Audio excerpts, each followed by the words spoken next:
இன்றைக்கி இந்த வீடியோவில் மிக முக்கியமான எச்சரிக்கையான ஒரு ஜோதிட தாள்களை தான் இப்போ இந்த வீடியோவில் அதிரடியாக பார்க்க போகிறோம். ஜோதிட தாள்களை அதிரடியாக பார்க்குறதுக்கு முன்னாடி எதை பற்றிய தாள்களை பார்க்க போகிறோங்கிறத இன்ட்ரோ மூலிமா ஷேர் பண்ணுறேன். எதை பற்றிய தாள்களை பார்க்க போகிறோங்கிறத இன்ட்ரோ மூலிமா ஃபஸ்ட்டு தெரிஞ்சுக்குங்க. தற்போது 2025 ஆண்டு நடந்துகிட்ருக்கு. இந்த ஆண்டில் தற்போது 5வது மாதமான மே மாதமானது பிறந்து நடந்துகிட்ருக்கு. ஆண்டு பிறந்ததே தெரியல, டக்குன்னு 4 மாதம் ஓடிடுச்சு. எதுக்காகவும் மாதம் நாட்கள் நிற்காதுங்கிறதுக்கேற்ப 4 மாதம் முடிந்து 5வது மாதம் ஸ்டார்ட் ஆயிடுச்சு. இந்த 5வது மாதமும் பரபரப்பாக தான் போக போகுது. காரணம் என்னென்னா, 5வது மாதம் அமைந்த கிரகநிலைகளும் கிரக மாற்றங்களும் தான். கிரகநிலைகள் கிரக மாற்றங்கள் இதெல்லாம் ஒவ்வொரு ராசிக்காரங்களுக்கும் ஒவ்வொரு வகையில் தலையெழுத்தை மாற்றும். அப்படி மாற்றக்கூடிய தலையெழுத்தை அந்தந்த ராசிக்காரங்க தெரிஞ்சு பலனடையணுங்கிறதுனால ஒவ்வொரு ராசிக்கும் என்ன தலையெழுத்து மாறும் அப்படிங்கிறத ஷேர் பண்ணிகிட்ருக்கேன். அதில் இன்றைக்கி இந்த வீடியோவில் கன்னி ராசிக்கார நேயர்களுக்கு ஷேர் பண்ண போகிறேன். கன்னி ராசியில் பிறந்த நேயர்கள் உங்களோட ராசிக்கு இந்த மே மாதம் என்ன மாதிரி தலையெழுத்து மாறுங்கிறது தெரிஞ்சுக்குங்க. கிரகநிலைகளுடைய சேர்க்கை மாற்றங்களால் உங்களோட ராசிக்கு மே மாதம் அதிர்ஷ்டமாக ஆபத்தாங்கிறத புள்ளி விவரத்தோடு ஷேர் பண்ண போகிறேன். புள்ளி விவரத்தோடு உங்களோட ராசிக்கு என்ன நடக்குங்கிறத தெரிஞ்சு அதற்கேற்ப மே மாதம் நடந்து பயன்பெறுங்க. ஆக்சுவலி சிவன்மலை உத்தரவு பெட்டியில் உத்தரவு முருகன் கொடுப்பாரு. அந்த உத்தரவு சமுதாயத்தில் பெரிய தாக்கத்தை ஏற்படுத்தும். அது எப்படி உண்மையாக தாக்கத்தை ஏற்படுத்துமோ அதே போல் கிரகநிலைகளுடைய அமைப்பு மாற்றங்கள் காரணமாக உங்களோட ராசிக்கும் தாக்கமானது ஏற்படும். அதனால் அது என்ன தாக்கம் அப்படிங்கிறத தெரிஞ்சு அதற்கேற்ப நடந்து பயனடையணும். அதுதான் நம்மளுடைய முதல் வேலை. ஸோ அந்த வேலைக்காக இந்த ஒரு வீடியோவை ஸ்கிப் பண்ணாமல் ஃபுல்லாக பாருங்கள். அப்போ தான் நான் என்ன சொல்ல வரேன், ஏது சொல்ல வரேன் அப்படிங்கிறத தெளிவாக இந்த வீடியோவில் தெரிஞ்சுக்க முடியும். அதற்கேற்ப நடந்து பயனும் அடைய முடியும்.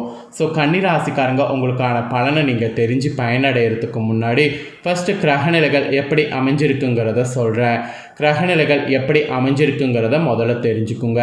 கன்னிராசிக்காரங்க உத்தரம் 2, 3, 4 பாதம், அஸ்தம், சித்திரம் 1, 2 பாதத்தில் பிறந்தவங்களுக்கு நான் சொல்லக்கூடிய கணிப்பு கரெக்டாக இருக்கும். ஸோ கன்னிராசி இந்த நட்சத்திரத்தில் பிறந்தவங்க வீடியோவை ஸ்கிப் பண்ணாமல் பாருங்கள். கிரகநிலையில் ரணருண ரேகஸ்தானத்தில் சனி ராகு, கலஸ்தரஸ்தானத்தில் சுக்கிரன், அஷ்டமஸ்தானத்தில் சூரிய புதன், பாக்கியஸ்தானத்தில் குரு சந்திரன், லாபஸ்தானத்தில் செவ்வாய், அயனசைன போகஸ்தானத்தில் கேது. இந்த மாதிரி கிரகநிலைகள் உங்களுக்கு வரப்போகுது. இதில் ரணருண ரேகஸ்தானத்தில் சனி ராகு, அஷ்டமஸ்தானத்தில் சூரிய புதன், இந்த கிரக சேர்க்கை இருக்குது. இந்த கிரக சேர்க்கையினால தான் உங்களோட ராசிக்கு தலையெழுத்து மாறும். அது என்ன தலையெழுத்து மாறும் அப்படிங்கிறத வீடியோவை ஃபுல்லாக பார்த்து தெரிஞ்சு அதற்கேற்ப நடந்து பயன்பெறுங்க. கிரகநிலைகள் இப்படி அமையிறதை தொட்டு கிரக மாற்றங்களும் இந்த மாதம் இருக்குது. கிரக மாற்றங்கள் என்னென்னங்கிறத சொல்கிறேன். கிரக மாற்றங்கள் என்னென்னங்கிறத இந்த வீடியோவில் தெரிஞ்சுக்குங்க. மே மாதம் 11ஆம் தேதி அன்னைக்கு குரு பகவான் பாக்கியஸ்தானத்திலிருந்து விலகி தொழில் ஸ்தானத்துக்கு மாற போகிறாரு. அப்புறம் அதை தொடர்ந்து மே 14ஆம் தேதி அன்னைக்கு சூரிய பகவான் அஷ்டமஸ்தானத்திலிருந்து விலகி பாக்கியஸ்தானத்துக்கு மாற போகிறாரு. அதை தொடர்ந்து மே மாதம் 16ஆம் தேதி அன்னைக்கு புதன் பகவான் அஷ்டமஸ்தானத்திலிருந்து விலகி பாக்கியஸ்தானத்துக்கு மாறுறாரு. அதுக்கப்புறமா மேவுடைய 31ஆம் தேதி அன்னைக்கு சுக்கிர பகவான் கலஸ்தரஸ்தானத்திலிருந்து அஷ்டமஸ்தானத்துக்கு மாறுறாரு. இந்த மாதிரி முக்கியமான கிரக மாற்றங்கள் இந்த மாதம் இருக்குது. இந்த கிரக மாற்றங்கள் கிரகநிலைகள் இதனோட அடிப்படையில் தான் நீங்கள் இந்த மே மாதம் என்ன பலன்களை பெற போகிறீங்க அப்படிங்கிறது கணக்கிடப்பட்டிருக்கு. ஸோ என்ன பலன்களை பெற போகிறீங்க அப்படிங்கிறத தெளிவாக இந்த வீடியோவில் தெரிஞ்சுக்குங்க. ஸோ தெரிஞ்சு அதற்கேற்ப நடந்து பயன்பெறுங்க. சரி வாங்க, என்ன பலன்கள் பெறுவீங்கிறத பார்க்கலாம். ஆக்சுவலி ஏற்றத்தாழ்வு பார்க்காம எல்லாரிடமும் சமமாக பழகக்கூடிய குணம் கொண்ட கன்னிராசி அன்பர்களுக்கு இந்த ஒரு மாதம் கொடுத்த வாக்கை காப்பாற்றி நன்மதிப்பு பெறுவீங்க. ஃபஸ்ட்டு உங்களுக்கு பாசிட்டிவான பலனானது சொல்லப்பட்டிருக்கு இந்த மாதத்துக்கு. அப்புறம் உங்களோட ராசிக்கு இந்த மாதம் பணவரவு நீங்கள் எதிர்பார்க்காத அளவுக்கு திருப்திகரமாக இருக்கும். மனதில் மட்டும் ஏதேனும் டென்ஷன் உண்டாகலாம். அந்த டென்ஷன் உண்டாகாமல் இருக்க மனதை ஒருநிலைப்படுத்த பாருங்கள். உடற் சோர்வுகள் வரலாம். அது வராமல் இருக்க தியானம் செய்யுங்க, எக்ஸசைஸ் பண்ணுங்கள். அப்புறம் நீங்கள் ஏதாவது புது விஷயம் செய்கிறதா இருந்தால் முயற்சிகள் செய்யலாம். அந்த முயற்சிகளுக்கு சாதகமான பலன் இந்த மாதம் கிடைக்குங்க. அப்புறம் புதிய நபர்களுடைய அறிமுகம் உங்களுக்கு கிடைத்து அவர்களால் நன்மை உண்டாகும். புதிய நபர்களுடைய அறிமுகம் கிடைக்கும்போது அதை யூஸ் பண்ணிக்கோங்க. அதுக்கப்புறம் உங்களுக்கு வீடு வாகனம் தொடர்பான செலவுகள்லாம் குறையும். அந்த மாதிரி குறையிறதே உங்களுக்கு ஒரு பெரிய ஸ்ட்ரெஸ் ரிலீஃபாக இந்த மாதம் அமையும். அப்புறம் வழக்கு விவகாரங்களில் கவனமாக இருக்கணும். வழக்கு விவகாரங்களில் எடுத்தோம் கவுத்தோம் அப்படிங்கிற மாதிரி செயல்படக்கூடாது. இந்த மாதிரி ஸ்பாட்டிவான பலன்கள் உங்களுக்கு கிடைக்கும் என்பது இந்த மாதத்துக்கு குறிப்பிடப்பட்டிருக்கு. ஸோ இதற்கேற்ப நடந்து பலன் பெறுங்க. அப்புறம் நீங்கள் தொழில் வியாபாரம் செய்பவர்களாக இருந்தீங்கன்னா தொழில் வியாபார தொடர்பான பணிகளை இருந்த தடங்கல்கள் கூட இந்த மாதம் முற்றிலும் நீங்கும். ஆக்சுவலி இன்னும் சொல்லப்போனால் உங்களுடைய சாதுரியமான பேச்சுக்குனால வியாபார விருத்திக்கு பயங்கரமாக கை கொடுக்கும். அதனால் சாதுரியமான பேச்சு ரொம்ப முக்கியம்.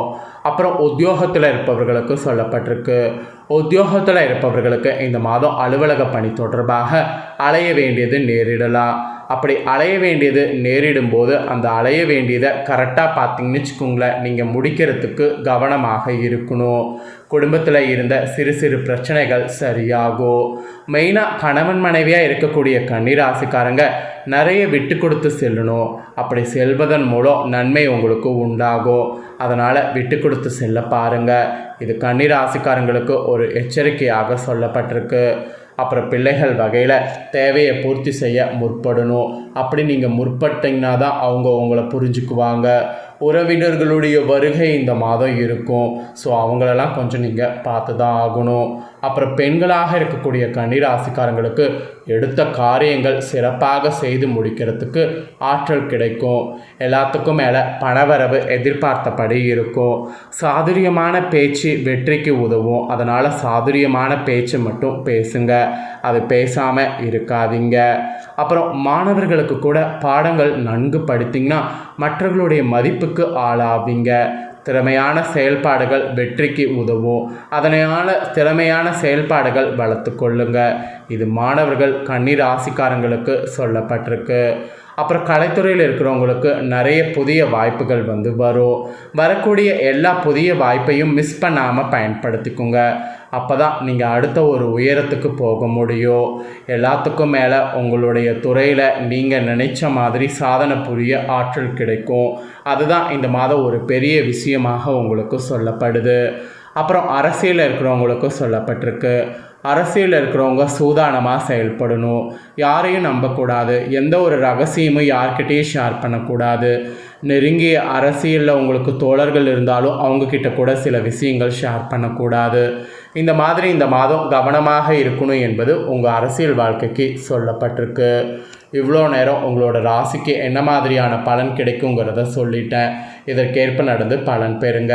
இப்போ நட்சத்திரத்துக்கேற்பவும் சில விஷயம் சொல்லப்பட்டிருக்கு, அதையும் சொல்கிறேன், அதையும் தெரிஞ்சுக்குங்க. ஃபஸ்ட்டு கன்னிராசி உத்திர 2, 3, 4 பாதங்களில் பிறந்தவங்களுக்கு சொல்லப்பட்டிருக்கு. இதில் பிறந்தவங்களுக்கு இந்த மாதம் எப்படி இருக்குன்னா, உறவினர்கள் வகையில் தவிர்க்க முடியாத சுப செலவுகள் சுமக்க நேரும். முக்கியமான பயணமும் முக்கிய பிரமுகர்களுடைய சந்திப்பும் உண்டாகும். அது உங்கள் எதிர்காலத்துக்கு நல்ல அஸ்திவாரமாக இருக்கும். சிலர் கூட்டு முயற்சியில் லாபம் தேடலாம். சிலர் குடும்பத்தினரோடு கூட்டு சேர்ந்து தொழில் செய்திங்கன்னா லாபம் பார்க்கலாம். ஸோ அதனால் இந்த நட்சத்திரத்தில் பிறந்தவங்க இதற்கேற்ப நடந்து செயல்படுங்க. அப்புறம் அஸ்தமில் பிறந்த கன்னிராசிக்கு சொல்லப்பட்டிருக்கு. இதில் பிறந்தவங்களுக்கு இந்த மாதம் ஆரோக்கியம் நன்றாக இருக்கும். தொழில், வேலை, உத்தியோகம் ஆகியவற்றில் வெற்றி அடைய முடியும். சேமிப்பு அடையலாம். உங்கள் உழைப்பும் நம்பிக்கையும் உங்களுக்கு முழுமையான பலனையும் திருப்தியும் தரும். எதிர்பார்ப்பு இடையூறு ஒரு புறம் இருந்தாலும் உங்களுடைய தன்னம்பிக்கையால் தைரியத்தால் அவற்றை போராடி எதிர்த்து நின்று வெற்றி கொள்வீங்க. ஸோ அதனால் இந்த மாதிரி இருக்கணும் என்பது உங்கள் நட்சத்திரக்காரர்களுக்கு சொல்லப்பட்டிருக்கு. அப்புறம் சித்திரை 1, 2 பாதங்களை பிறந்தவங்களுக்கு சொல்லப்பட்டிருக்கு. இதில் பிறந்தவங்களுக்கு இந்த மாதம் கடமைகளை காப்பாற்றணும். பொருளாதாரத்தில் பிரச்சனை இருக்காது. இருந்தாலும் பார்த்தீங்கன்னு வச்சுக்கோங்களேன், பொருளாதாரத்தில் அவசர முடிவுகள் மட்டும் எடுக்கக்கூடாது. வைத்திய செலவு, வீண் விரைய செலவும் தவிர்க்க முடியாததாக இருக்கும். அதனால் சில சமயம் விரக்தி ஏற்படலாம். ஜாதக தசபக்தியை அனுசரித்து தேவையான பரிகாரங்களை இந்த மாதம் செய்து கொள்வதால் மனதில் ஒரு வகையான ஆறுதலும் நம்பிக்கையும் உண்டாகும். அதை முதல்ல செய்யுங்க. தொழில் வியாபாரம் உத்தியோகத்தில் பிரச்சனை இருக்காது. ஸோ சித்திரை 1-2 பாதங்களில் பிறந்த கன்னிராசிக்கு இதுதான் பலன் என்று குறிப்பிடப்பட்டிருக்கு. ஸோ நட்சத்திரத்துக்கேற்ப உங்கள் ராசிக்கு என்ன நடக்குங்கிறத சொல்லிட்டேன். சொன்னதை தெரிஞ்சிருப்பீங்க. தெரிஞ்சதுக்கேற்ப நடந்து பலன் பெறுங்க. நீங்கள் இந்த மாதம் செய்ய வேண்டிய பரிகாரம் தினமுமே விநாயகரை அகவல் படித்து வணங்கி வருது. இதை செய்திங்கன்னா எதிர்ப்புகள் விலகும், போட்டிகள் குறையும், எல்லாவற்றிலும் நன்மை உண்டாகும். அப்புறம் இந்த மாதம் சந்திராஷ்டம தினம் பார்த்திங்கன்னா 24, 25, 26.